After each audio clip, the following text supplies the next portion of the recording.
Hi everyone, it's Al and Morley here, and we just wanted to make a little video so that you guys out there could get to know a little bit about Morley and me and what we do here at mtda. So I'm Claire. I started dancing when I was about 3 years old and have continued to dance ever since. For my job, currently, I am Assistant Head of Performing Arts and Music at Stratford-upon-Avon College, and I've been doing that for the past 18 years, teaching students to dance, also nurturing students in progressing onto a career within performing arts and the industry.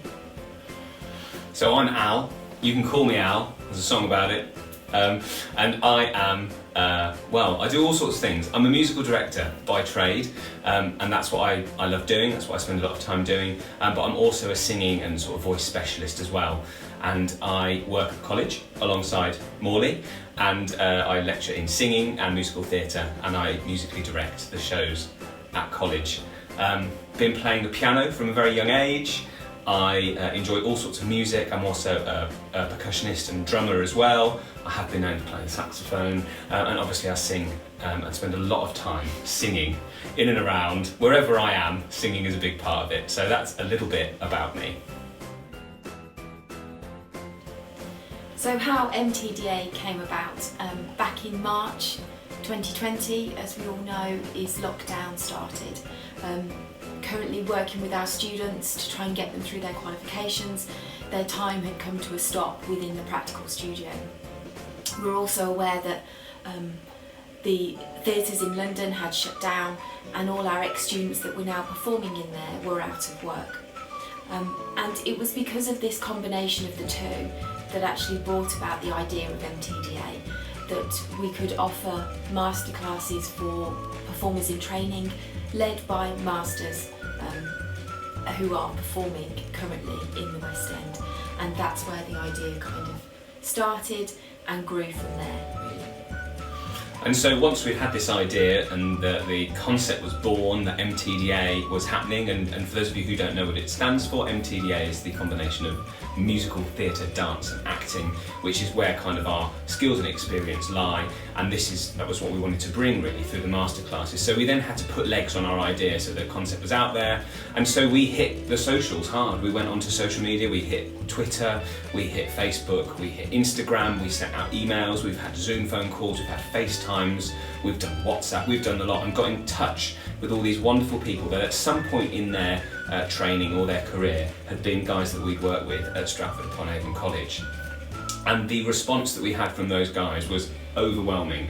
We were absolutely over the moon in terms of how positive and how energised their response was. Obviously we were trying to get work for them. They were more than happy to sort of say yes to whatever we threw at them. Loads of crazy ideas, could you do this, could you do that, and always the response was so positive that all of a sudden we had this amazing collection, like a collective of pro-end performers who are just absolute masters of their craft and what they do. And we are absolutely delighted to have had some connection with them in their training up to now, so it's exciting. So initially the idea was that we were going to set up some masterclasses, and they were going to be live, in person, sweaty studio, sweat dripping down the mirrors kind of masterclass workshops where performers in training would get a chance to really interact on like a sweat level with these amazing performers. And obviously things changed. The world went into sort of meltdown, lockdown, and we had to adapt. And we had two choices. We could either sit this out and wait and see what happened and, ride the storm out, or we adapt. We thrive to survive, and that's exactly what we did. And within a matter of hours, I think it was, we went from having live in-person masterclasses to going and engaging with Zoom, which is a very different medium, which is a very different format altogether. But we have found an incredible response through Zoom, and actually when you're working with these incredible performers, these trained performers who are at the top of their game, it doesn't matter if you see them on a screen, the energy and the vibe that comes from the screen is absolutely immense. And the feedback that we get from the guys who've done our masterclasses is that it was exceptional, that it was stunning, that the vibe and the energy wasn't diminished by this sort of virtual element that we've had to adapt to, but that it's just different. and it's not exactly what we want it to be, but actually it's a very, very good second best. A very, very good second best. And I think that is one of the things that we wanted to identify to training performers, is that you could sit there and wait. You could wait for things to open up again and then you could start attending. But actually, if there is an offer and an option to continue training, then that training should be taken up. And that's when we've kind of offered these to people and they've said, well, I don't like Zoom and I can't do this. All the professionals have realised that it's on Zoom, that people are in small rooms with not much space, and so what they've created, what they've choreographed, the exercises that they've delivered have accommodated that as best they can. And again, being able to Q&A with them, being able to ask them their opinion, and to also realise that actually these are people that have travelled in their shoes and where they have been in their training programme, I think has been the key to all of this, that the encouragement and the support in continuing to train is one thing that people really wanted to do during this lockdown experience. And in terms of our plans for the future, what we'd like to see, well, we've got loads of plans. We spend a lot of time thinking about what we can do, what we can bring, the people we can work with and where we want to be. And so for us, yes, at the moment we are fully embracing Zoom, as are our clients, as are our masters, but our heart is for that personal, face-to-face, sweaty studio contact. And so as soon as we can, as soon as it is safe to do so, because the safety of you guys at home and the masters that we have, and our safety is a top priority at the moment, and until it's safe to do so, we will carry on doing what we're doing. But we have big plans for the future. More masterclasses, face-to-face contact, smaller group stuff, bigger group stuff, regular sessions that you can tap into that draw on specific skills and specific elements of your training to really enhance and develop you as performers and people. mtda, as we've described, is about musical theatre, dance and acting. And so the masterclasses are full-ranging, from singing to dancing to acting, audition preparation techniques. All of those are kind of combined. But the one element that we have tried to bring to the forefront of mtda is about a performer's mindset. It's about the thought processes that go on inside that training performer that need to be built. They need resilience. They need to make sure that they can take those knockbacks to then get back on and fight and strive for what it is that they truly want to do. And that's kind of part of mtda, is the focus and the training of the mind, not necessarily just about the skills that they are training for. And what we've seen out of all of the masterclasses that we've done, the feedback that we've had and the discussions that we've had, is that the element of mindset that's incorporated in makes an impact. And one of the pieces of advice that our pro-level masters give to the participants every time is, be yourself, be more you. And really that's what we're striving to do in mtda, is not just to deal with those skills, but to really open up that identity of who you are. What is it you want to achieve?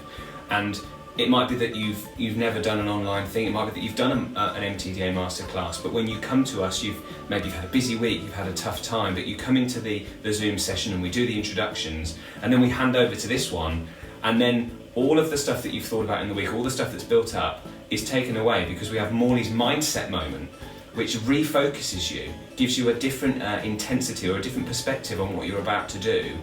And what we found is that mindset moment has changed the outcome for people, that actually they've pushed themselves further, that they've got more out of themselves further, that they've got a greater appreciation for what they've done and what they've learnt in that session. And so we see it working, and it's subtle, but it really works.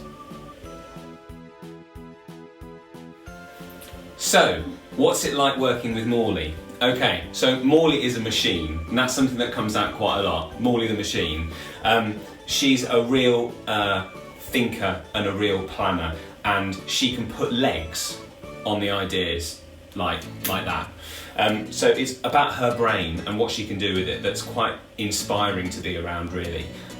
She has a focus and a drive that means that sometimes some of the crazy ideas I come out with, she can then actually plan how that's going to work. So it's really exciting to see that sort of dynamic level of her working like that. She's a real grafter. She works really, really hard. Whatever she's given, whatever she's thrown at, it's like full bore. So that's another thing. I think inspiring is what it's like to work with Miss Morley. So what's it like to work with Al?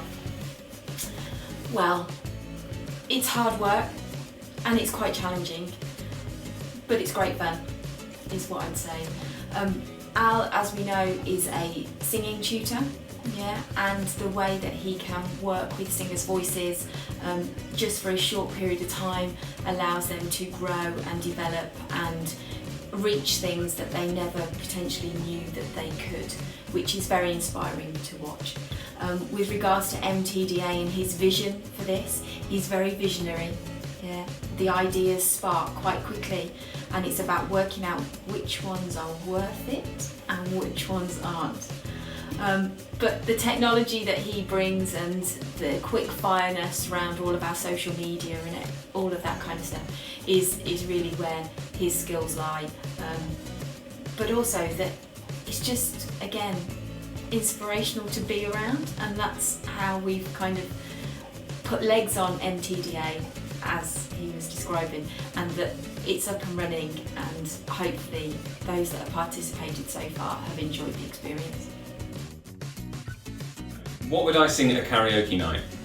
So, I'll tell you a little story about karaoke's.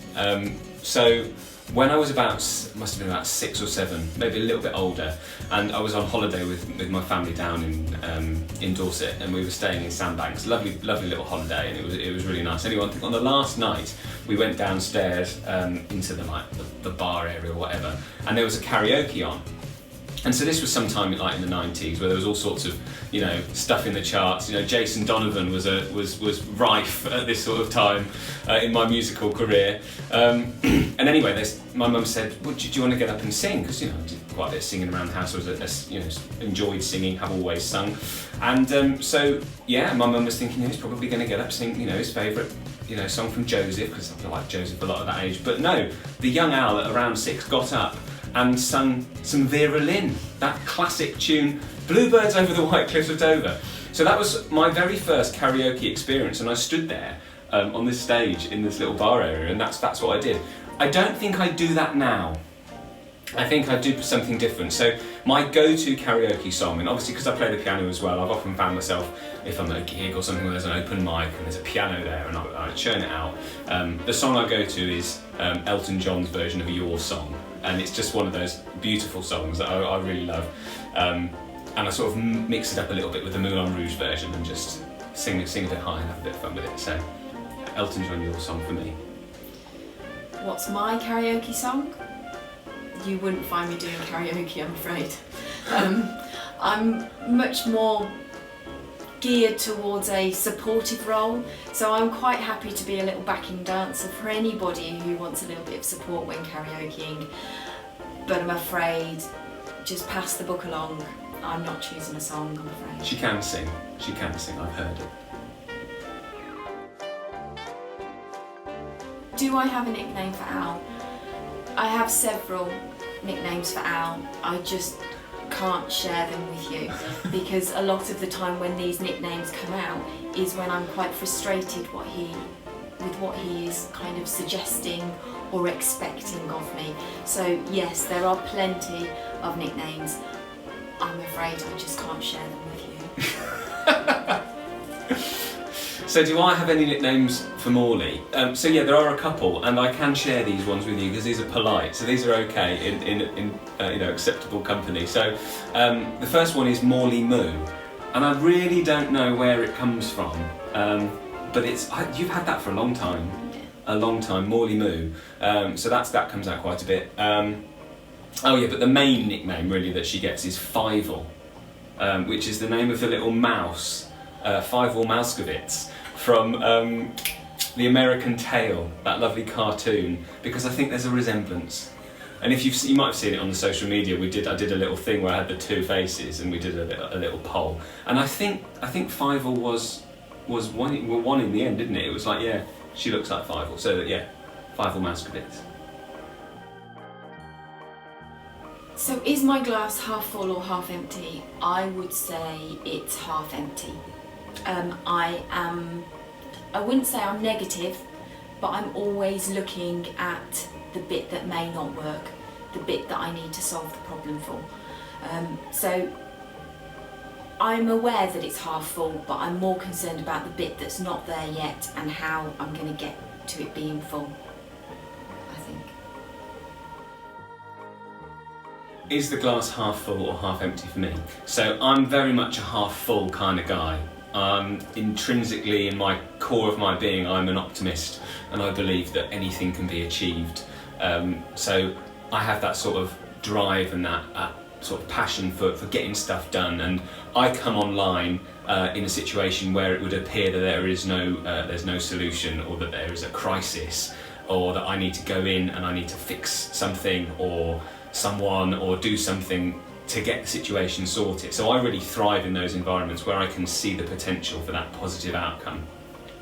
But what I think is quite nice in the dynamic that we have is that we balance each other out, and we end in this realist thing in the middle, where actually there is a positive drive, but then also the problem solving that's done in advance means that we can get some serious stuff sorted seriously quick. So that's a good balance. What's my favourite ice cream? I'm sorry, I do like a vanilla. It's just the kind of way I am. Posh vanilla? A posh vanilla, or a raspberry ripple if I have to. Oh, nice, good call on the raspberry ripple. Okay, so what's my favourite flavour ice cream? I love pistachio. I just think it's absolutely gorgeous. I remember having one in Verona in Italy, and it was absolutely stunning. I do also like a rum and raisin. Very much like a rum and raisin. So that's the kind of, that's where I'm at with that. Favourite holiday destination? I'm quite a home bird, so kind of going away is not necessarily the thing for me. However, if I do quite like Iceland. Yeah, I like being in the cold environment, would like to see the Northern Lights, would love to go husky sledging, seeing polar bears, seeing a whale in the ocean. That would be my kind of dream. But then on the other hand, I would also like to be in a little hut in the middle of a beautiful blue aqua sea, probably where it's quite hot, that I'm not coping with the heat very well, but to just have 2 weeks away from everyone in that beautiful place would be amazing. What would my favourite holiday destination be? Okay, so I like it when it's cold. I like the extreme weather elements, so heavy snow or like heavy rain or heavy wind. So for me, somewhere cold. We did do a New York trip, didn't we? We went together, we took some students to New York and had an amazing time there, and it did snow a little bit then when we were there, so that was nice. And it was very windy. It was very windy, and I got things on my legs. Do you remember that? That wind burn on my legs, it was so cold. So New York, I absolutely love New York, and I'd go back to New York in a heartbeat. But yeah, I'd like to get out into some of the cold sort of Arctic regions like Norway or Sweden, or out into the Arctic Circle. Like, I'd love to go to Russia in the middle of winter and see St. Petersburg covered in snow. So I really do like that chilly sort of got to wrap up warm environment. But then I also love Italy, and I've had some amazing holidays in Italy, north, south, all over really, and the food is incredible. Oh gosh, being in Venice and walking around with the music playing and all of that sort of stuff is just fabulous. So I do have a real soft spot for Italy too. So what's my favourite show or musical? So for me, it's going to be a musical, and I'm very much a musicals man, obviously. So for me, it's always been the musical Cabaret by Kander and Ebb, and I have always loved the music. I've loved the setting. I've loved the scene. I love the way that the book that it's based on. So I've kind of had a mild obsession with it, really, over the years, and so for my 30th birthday, I went to Berlin with my brother and my mate, and we had a wonderful time when we were out there. And I went and saw where the book I'm a Camera was sort of written, and I stood outside the Kit Kat Club and had cocktails like in Berlin over Christmas, and it was absolutely incredible. And we saw it in New York when we went on our trip with work, and it was absolutely stunning. It was absolutely stunning, and every time I've seen it, it's been a revelation. It's stunning, and I love that Brechtian impact as well, because it's just like epic theatre at its best, really. And the music is incredible, and the book is phenomenal, and the writing. So it ticks every box, and obviously has that incredible sort of historical importance and undercurrent of what was going on in Germany in the 30s. So for me, it's Cabaret. My favourite show, I really seriously can't pinpoint one. So from a musical perspective, it's going to have to be 42nd Street. Just the glitz and the glamour and the tapping and just everything about 42nd Street is me wrapped up. From a contemporary perspective, I probably really love the Ballet Boys, and saw them live at Edinburgh Fringe. Just stunning, absolutely stunning, and to do workshops with them and to see them move in that way is quite in awe, really. But then I also love a production called Fuerza Bruta, in which it's kind of this technical, sensory kind of people all stood up in a confined area, and you see live action happening. Definitely a sensory overload, which I think all of those shows are about, which why they captivate me. Can I add one in that I think we both really like? Slava Snow Show. Slava, yes. Incredible. Yes, absolutely beautiful. Again, just real subtle comedy, really. But really quite poignant, and then again the technical aspect of the snow coming at you. Incredible. If you haven't seen it, that's one you've got to see. When things open up again, Slava Snow Show. And it's still Slava, the guy that started it. He's still in it. It's incredible. Don't go if you don't like clowns. It's all about clowns.